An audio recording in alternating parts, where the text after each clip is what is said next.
Allahu Akbar, Allahu Akbar. Bismillahirrahmanirrahim. Assalamualaikum warahmatullahi wabarakatuh. Sebelumnya kami ingin mengucapkan Id Mubarak 1441 Hijriah kepada seluruh pemirsa MTA dimanapun Anda berada. Bersama saya Raswandika, hari ini kita akan berbincang-bincang selama beberapa menit ke depan di dalam program Idul Fitri. Hari ini kita akan membahas sebuah tema yang sangat menarik mengenai kebenaran dan juga meraih fitri. Dan kita kehadiran narasumber dan juga tamu yang telah berbaiat. Yuk kita berbincang bersama mereka. Assalamualaikum Pak. Waalaikumsalam warahmatullahi wabarakatuh. Nah pemirsa, sebelum berbincang lebih lanjut, mari kita saksikan cuplikan video berikut ini. Assalamualaikum warahmatullahi wabarakatuh. Nama saya Dedi Sunaria. Saya BA tahun 2008. Posisi saya di cabang sebagai Ketua Jemaat Cipeyem. Assalamualaikum warahmatullahi wabarakatuh. Nama saya Katahir. Saya sebagai Jaim Ansarullah Jakarta Pusat. Saya BA tahun 1992.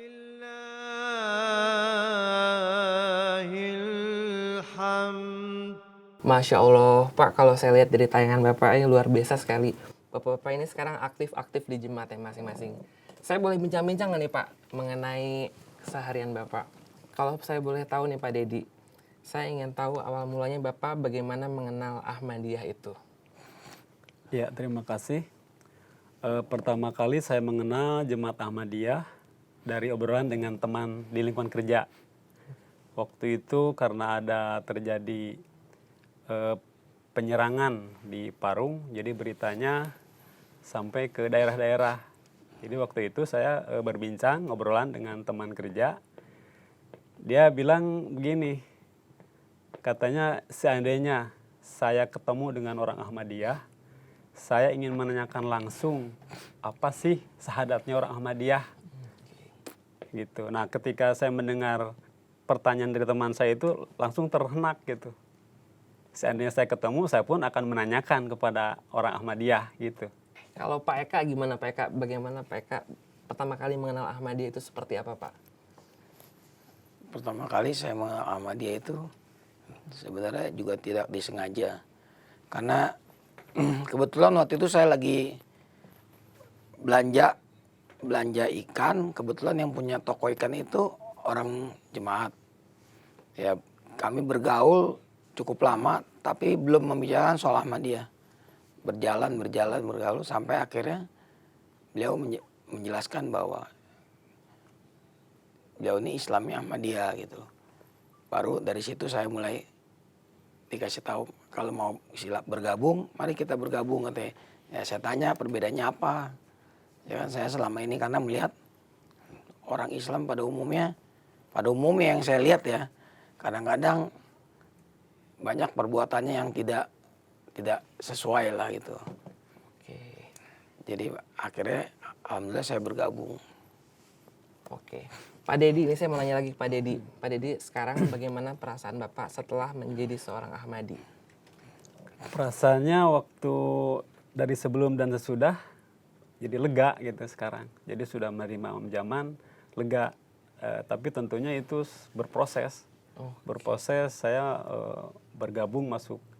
Bukan masuki sebetulnya, saya dimasukkan ke dalam Jemaat Ahmadiyah. Karena dari pertemuan dengan orang Ahmadiyah itu, jadi berproses membaca-baca buku-buku dipinjamkan dari orang jemaat dan saya pelajari kurang lebih sekitar 2 tahunan. Oh gitu. Luar biasa. Kalau Pak Eka gimana Pak Eka? Masuk ke Ahmadiyah itu memang sebelumnya kan saya belum pernah dengar ya Ahmadiyah. Cuman taunya Islam aja kan. Nah setelah bergaul tadi dengan teman saya itu cukup lama, kadang-kadang saya suka dikasih, ini baca buat zikir, baca potongan-potongan dari Al-Quran baca. Berjalan, sampai terakhir dia bilang, kamu mau tahu nggak soal ini Islam saya Ahmadiyah katanya. Ahmadiyah begini. Saya bilang saya nggak tahu sama sekali soal Islam. Saya bilang karena memang keluarga saya kan backgroundnya budaya rata-rata. Tapi perasaan Bapak nih setelah sekarang, dulu sebelum menjadi Islam ya Muslim, sekarang Bapak sudah menjadi seorang Ahmadi. Ya Perasaan Bapak perasaannya gimana? alhamdulillah lebih baik lah. Maksudnya dalam arti kita bisa lebih tahu apa itu ibadah yang sebenarnya. Tapi Pak Eka, setelah Bapak menjadi seorang Ahmadi, ada nggak sih Pak kayak pengalaman seperti Bapak mengalami persekusi atau Bapak mungkin dijauhi oleh keluarga atau teman gitu? Kalau untuk alhamdulillah kalau untuk persekusi sih belum pernah. Cuman kalau untuk keluarga mereka sih tidak menjauhi secara ini, cuman mereka kadang bertanya-tanya gitu. Kenapa kamu bisa masuk Islam? Kenapa bisa masuk Islam gitu? Agak sedikit aneh lah bagi lingkungan keluarga gitu kan. Yang sebelumnya kita agamanya apa, tahu-tahu bisa masuk Islam. Berarti keluarga besar Pak Eka itu sebenarnya non-Islam ya Pak ya? Iya semuanya. Bapak Eka sendiri nih di dalam keluarga? Sendiri. Kalau keluarga inti Pak, kayak misalkan yang terdekat, ada sudah menjadi Muslim juga mungkin Pak? Atau masih semuanya masih Buddha? Oh, kalau sekarang kan udah istri anak sudah. Sudah. Kalau keluarga ibu juga alhamdulillah sudah. Alhamdulillah. Kalau Pak Dedi gimana Pak Dedi? Mungkin Bapak punya pengalaman menarik setelah Bapak menjadi seorang Ahmadi. Bisa diceritakan Pak Dedi? Ya, waktu saya baiat itu sebetulnya kan ada kekhawatiran seandainya keluarga tahu atau teman atau tetangga tahu, bagaimana nanti kehidupan saya selama 3 bulan dan ditutupi tetap aja ketahuan gitu. Ketahuan keluarga, oleh teman, oleh tetangga dan oleh orang tua. Kalau udah ketahuan baiat ke dalam Ahmadiyah, saya diusir. Diusir dari rumah Pak? Iya, diusir dari rumah sama anak istri. Waduh. Semua disuruh pergi dari rumah. Kebetulan waktu itu kan rumah masih nempatin rumah orang tua. Iya. Gitu. Jadi saya diusir dari situ. Anak saya 2, yang satu umur 3 tahun, yang satu setahun. Jadi kita semua bawa gitu. Masya Allah. Setelah itu Bapak tinggal di mana Pak? Setelah Bapak diusir? Saya nyari kontrakan. Oh, nyari kontrak. Nyari kontrakan dan kebetulan ada pengurus di cabang saya. Saya sampaikan kejadian pengusiran saya dan kata pengurus di cabang saya, ya sudah katanya untuk sementara waktu selama 3 bulan jangan dulu memikirkan masalah pembiayaan kontrakan. Jadi saya tinggal di kontrakan selama 3 bulan. Dan selanjutnya jadi sudah bisa bekerja sendiri gitu. Selama 3 bulan masih ditanggung oleh cabang. Gitu. Oh, subhanallah. Alhamdulillah. Berarti sekarang Bapak udah masih ada nggak sih Pak kayak rasa yang dijauhi tadi seperti tadi? Apakah sekarang hubungan Bapak dengan keluarga sudah baik karena Bapak adalah seorang sosok Ahmadi? Selama 7 tahun saya dijauhi sama keluarga, sama teman gitu. Tapi karena mereka itu tidak tahu apa itu Ahmadiyah, jadi meskipun orang tua, saudara-saudara saya bersikap tidak baik, tapi tetap saya datangin silaturahmi setiap lebaran, datang berkunjung meskipun saya dicuekin gitu ya sama orang tua. Yang apa-apa karena dia kan nggak tahu gitu. Nggak tahu apa itu Ahmadiyah. Dan akhirnya sudah selama 7 tahun mertua saya bertanya kepada anak yang kecil. Anak yang kecil umur TK lah, TK. Jadi pas TK ditanya namanya Damar. Katanya, Dam, kalau rukun Islam itu ada berapa? Ada 5 katanya. Coba kalau kamu tahu apa satu-satunya? Anak saya menjawab, yang pertama katanya syahadat. Coba bacakan syahadat apa? Ya dia bacakan 2 kalimat syahadat. Nah dari situlah mertua dan orang tua saya meyakini bahwa oh benar katanya Ahmadiyah itu benar. Syahadatnya juga sama katanya gitu. Karena anak kecil itu nggak mungkin berbohong kan. Betul. Iya. Gitu. Berarti akhirnya keluarga sudah paham ya karena jawaban dari cucunya ya. Iya, yang gitu. masih polos. Nah saya mau tanya lagi nih ke Pak Eka. Pak Eka, adakah Pak perbedaan dari pribadi nih Pak ya setelah Bapak setelah dan sebelum Bapak menjadi seorang Ahmadi, ada nggak perbedaan dampak ke pribadinya Bapak? Perbedaannya kalau sebelum Ahmadi ya kita agama cuma sebatas yang namanya agama aja. Ya kan ibadah pun ya sebatas kegiatan seperlunya aja lah. Agama tuh kita anggap nomor 2 lah ya kan. Iya. Ya kan lebih penting ya usaha, kita harus usahakan. Kalau sekarang kan setelah jadi Ahmadi kan mungkin lebih terbuka pikirannya kan, bahwa agama itu harus kita dahulukan kan lebih awal gitu. Jadi Bapak sekarang merasa lebih baik Pak setelah Bapak menjadi Ahmadi? Alhamdulillah dari segi ini kita memperbaiki diri terus kan. Alhamdulillah. Bagaimana dengan Pak Dedi? Ada nggak Pak perbedaan Bapak sebelum dan setelah menjadi seorang Ahmadi? Wah, beda banget itu dari sebelum masuk jemaat sampai setelah masuk Boleh jemaat. dong gitu. Pak di-sharing kayak gimana kira-kira perbedaan yang paling dirasain ya Pak ya sama pribadi gitu Pak? Iya, karena untuk mendapatkan meyakini bahwa seseorang menawarkan diri sebagai utusan Tuhan, terus kita menerima, itu kan tidak mudah. Jadi pengalaman saya waktu itu untuk meyakini bahwa beliau itu benar sebagai utusan Tuhan itu, ada suatu pengalaman rohani waktu itu yang saya alami. Gitu. Jadi pada satu malam itu saya mendapatkan mimpi. Itu dalam mimpi itu kamu katanya akan mencapai kepada titik kesuksesan dan keberhasilan katanya.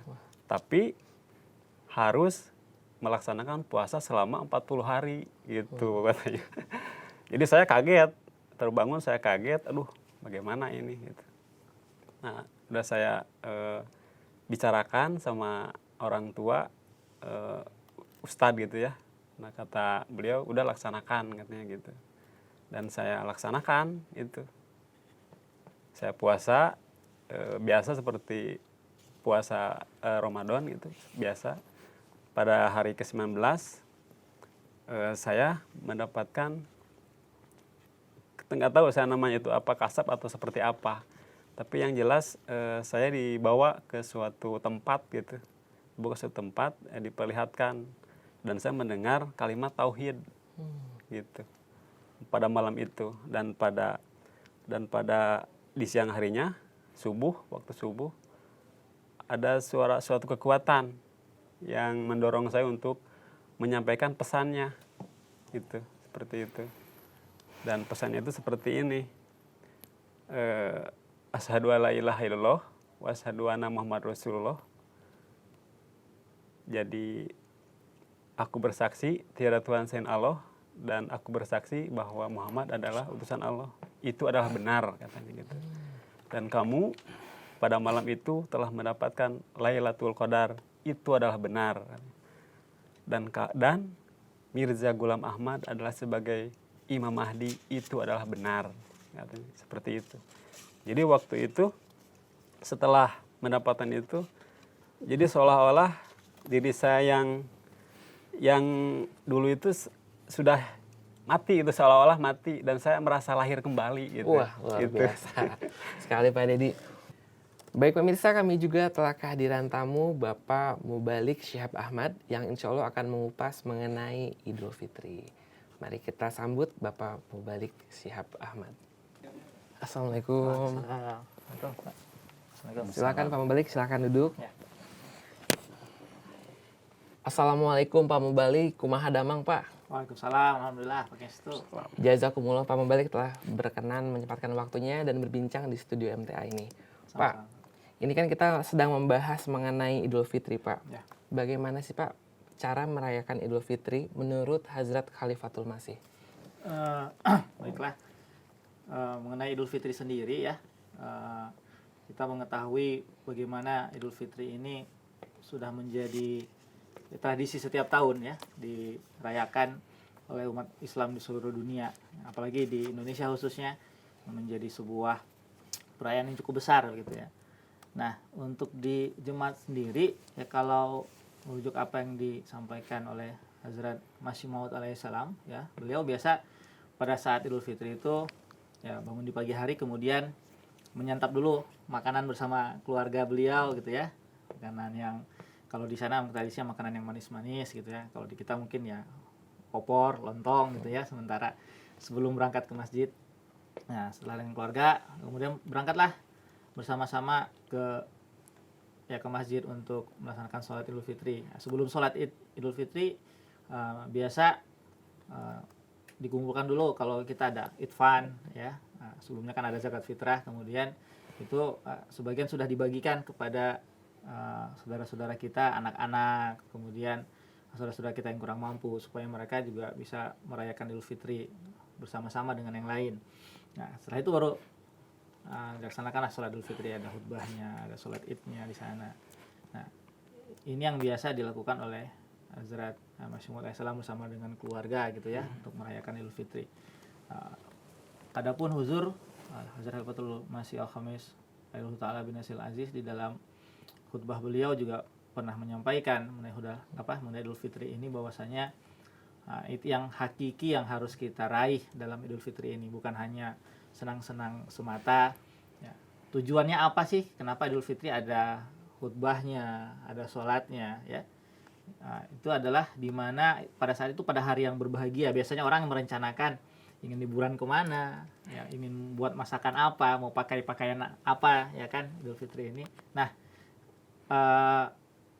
pada saat itu kita pun diingatkan ya supaya kita di hari yang berbahagia jangan sampai kita melupakan Allah Subhanahu wa taala. Jangan sampai kita melupakan ibadah. Makanya kita dikumpulkan dulu ya pagi-pagi di masjid bersama-sama melaksanakan sholat, mendengarkan khutbah yang disampaikan oleh khatib, nasihat-nasihat apa yang harus kita laksanakan kemudian dalam kehidupan kita.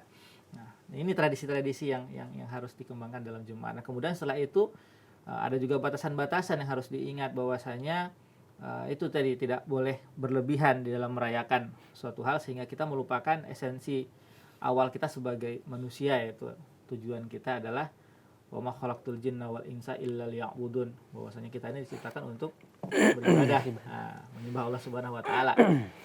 Kadang-kadang di beberapa tempat karena orang saking euforianya merayakan Idul Fitri yang malam-malam takbiran keliling, bahkan lewat tengah malam jam 12 selebihnya. Nah, sholat subuh lewat ya kan. Nah, padahal sholat subuh ini merupakan bagian dari sholat fardu yang wajib dilaksanakan oleh seorang muslim gitu ya. Nah, setelah itu berbondong-bondong datang pada sholat id. Nah, setelah itu pun karena sudah pergi silaturahmi ke rumah saudara, ada yang ziarah dan sebagainya, kelelahan, akhirnya ketiduran, sholat zuhur pun lewat kayak gitu kan. Zuhur, asar ya. Banyak seperti itu ya Pak ya. Kemudian lanjut lagi silaturahmi ya. Sholat maghrib pun akhirnya tidak dilaksanakan atau terlambat dilaksanakan. Nah, ini esensi sebenarnya dari Idul Fitri itu menjadi hilang gitu ya. Kita capek-capek 1 bulan Ramadan sebelumnya ya banyak-banyak beribadah, tapi pada saat Idul Fitri malah sudah mulai kita melakukan kesalahan yang bukan kesalahan yang kecil, yang meninggalkan sholat fardu itu tadi ya, berjamaah. Lihat masjid-masjid ramainya kebanyakan pas sholat idnya saja ya, sholat fardunya kebanyakan justru malah kosong. Nah, ini diingatkan kembali kita oleh Huzur bahwasanya jangan sampai kita saking bahagia gembira melaksanakan Idul Fitri ini yang melupakan itu esensi paling dasar di dalam kehidupan kita, itu adalah untuk beribadah kepada Allah Subhanahu wa taala. Wah, justru yang hal-hal yang wajib malah ditinggalkan, bahaya itu Pak Mubalik itu ya. Benar. Nah, Pak Mubalik, saya mau tanya dong Pak. Ya. Kalau hal-hal apa sih Pak yang biasanya dilakukan sebelum Bapak menjadi seorang Ahmadi? Mungkin Bapak biasanya dalam merayakan Idul Fitri Pak, apa Pak? Saya Sebelum menjadi seorang Ahmadi. Saya sebelum Ahmadi masih di kandungan ibu saya. Oh, Keturunan saya. keturunan. Kalau mungkin Pak Dedi kali ya, Pak Dedi. Kalau misalkan Bapak biasanya merayakan Idul Fitri sebelum menjadi Ahmadi gimana Pak? Oh iya. Ya biasa sih, kumpul-kumpul sama keluarga gitu, Atau mungkin silaturahmi. Bapak tabuh beduk gitu Pak, keliling-keliling kota Iya, gitu. itu sudah tradisi, sudah menjadi wajib kali ya. Oh, iya. Bakar petasan juga Pak? Iya, ada itu petasan. Itu kebiasaan-kebiasaan yang dulu saya pernah lakukan sebelum jadi jemaat gitu. Oke. Kalau Pak Mubalik, Iya. perbedaannya apa sih Pak kira-kira dengan kebiasaan Tadi kalau kita lihat di Gair kan suka melakukan hal-hal yang sia-sia seperti itu kayak Pak ya. Kalau kita kan di jemaat, kalau merayakan malam takbiran, gimana Pak harusnya Pak? Ya, ini juga menjadi di kita kebiasaan yang terus berulang-ulang gitu ya. Iya. tujuan awalnya mungkin bagus. Ya kita memang ada diperintahkan untuk memanjatkan takbir ya. Memandangkan takbir sebelum memasuki Idul Fitri, itu ada sunahnya gitu ya. Tapi caranya seperti apa? Rasulullah dan para sahabat mencontohkan yang namanya kita takbir itu ya di rumah-rumah Allah Ta'ala, di masjid gitu ya. Di masjid dengan apa? Lebih kepada pribadi kita masing-masing gitu. Bukan arak-arakan rame-rame kesana kemari gitu ya. Jadi esensi awal untuk takbir itu kan kita mengingat kebesaran dari Allah Subhanahu wa taala ya, mengingat bagaimana Allah Taala itu Maha Suci, Allahu Akbar kan seperti itu yang kita kumandangkan itu. Nah, lebih dianjurkan adalah itu kita banyak baca itu pada saat kita berzikir gitu ya. Sebelum sholat, setelah sholat misalnya ya, atau dalam sholat nafal itu dibacakan, dikumandangkan. Biasa kalau di masjid-masjid Jumat ya, yang saya dengar juga di Kadian, di Rabua, beberapa hari sebelum Idul Fitri itu ya biasa kemudian setelah sholat berjamaah takbir masing-masing tapi secara bersama-sama gitu ya, sebanyak 3 kali atau lebih gitu ya, menyampaikan pujian-pujian kepada Allah Subhanahu wa taala. Nah, ini sebenarnya yang kebiasaan yang harus kita laksanakan, dan kita bersiap-siap untuk keesokan harinya gitu loh. Ya, setelah takbir jangan tidur kemalaman, harusnya istirahat karena ya besok hari kita akan sholatnya di pagi hari kan gitu. Dan ingat sebelumnya ada sholat subuh terlebih dahulu. Ya, alangkah baiknya sebelum itu kalau bisa bangun tahajud ya, sholat subuh, kemudian baru kita bersiap-siap ya, setelah sarapan siap-siap dengan keluarga berangkat menuju masjid untuk melaksanakan sholat Idul Fitri. Kenapa sih Pak kita harus sarapan dulu sebelum sholat Id, Pak? Ya bentuk apa ya? Itu kan seperti membuka kan, kita 1 bulan, selama 1 bulan kita oleh Allah Subhanahu wa taala dilatih ya berpuasa gitu ya. Nah, Idul Fitri ini adalah hari di mana tadi bentuk kebahagiaan di mana kita tidak boleh berpuasa lagi ya. Oleh Allah Ta'ala diberikan sebuah momen kebahagiaan, kegembiraan, dan ya makanya dimulai dari kita yang pertama yang paling identik dengan puasa adalah makan kan gitu ya. Nah, jadi kita diminta untuk sarapan terlebih dahulu, berkumpul bersama keluarga kan, di sana momen-momen itu yang kemudian menjadikan Idul Fitri itu terasa terasa berberkah gitu ya, terasa hikmat ya dengan cara seperti itu. Dan pada saat sholat Id pun, karena sholat Id juga ya lumayan lama kan ya, sholat ada khutbahnya dan sebagainya, yang langkah baiknya kita tidak mengikutinya dengan rasa lapar seperti itulah. Oke, artinya ini sebuah sunnah ya Pak. Betul. Ya, dari Rasulullah SAW ya Pak. Nah, saya mau nanya ke Pak Eka nih Pak Eka. Pak Eka pertama kali merasakan momen Lebaran gimana Pak? Bapak kan sebelumnya non Muslim nih, tiba-tiba masuk Muslim melalui Jemaat Ahmadiyah. Sekarang Bapak merasakan pengalaman pertama Bapak saat Idul Fitri gimana Pak? Ya alhamdulillah, karena saya kan dari non Muslim langsung masuknya ke Jemaat Ahmadiyah. Jadi yang dulu memang kan saya belum pernah merayakan Idul Fitri kan. Nah, pas masuk waktu di Ahmadiyah itu ya kita sudah dikasih tahu bahwa pada saat Idul Fitri ya yang terpenting seperti yang disampaikan oleh Pak Syihab. Jadi tidak terbawa euforia misalnya pukul beduk segala macam gitu. Jadi termasuk ya pengalaman pertama lah buat saya, ya kan, merasakan sholat Id yang sebelumnya tidak tahu seperti apa kan Idul Fitri itu. Mungkin Pak Dedi atau yang ingin ditanyakan kepada Pak Mubalik nih, mumpung kita ada narasumber mengenai Idul Fitri. Ya mungkin biasa kan di bulan Ramadan nih Pak, bulan Ramadan tuh suka diturunkan malam Lailatul Qadar. Nah, pertanyaan saya, apakah Allah Ta'ala menurunkan Lailatul Qadar itu khusus di bulan Ramadan atau gimana tuh Pak? Soalnya pengalaman saya seperti itu tadi. Jadi saya pernah mendapatkan malam itu tapi bukan di bulan Ramadan. Gitu. Seperti apa itu Pak? Kalau pernah dijelaskan juga ya oleh Rasulullah, tiap orang pasti punya Lailatul Qadarnya masing-masing ya Pak ya. Lailatul Qadar itu terlepas dari yang biasa disebutkan ada di bulan Ramadan ya. Ini bisa terjadi pada setiap orang pada saat kapan saja dia mengalami perubahan dalam sisi rohaninya ya. Hal-hal kerohanian yang membuat ada perubahan besar ya, sebuah revolusi besar yang terjadi dalam diri seseorang. Nah, ini ya, disebut sebagai Lailatul Qadar. Baiat seseorang masuk ke dalam Jumat ini pun disebut sebagai Lailatul Qadar. Oh gitu. Ya. Dan itu bisa didapatkan bukan hanya pada bulan Ramadan saja ya. Kenapa kemudian Lailatul Qadar identik dengan bulan Ramadan ya, karena ada peristiwa turunnya Al-Qur'an ya yang disebutkan. Nah, karena itu juga sebuah peristiwa besar kan.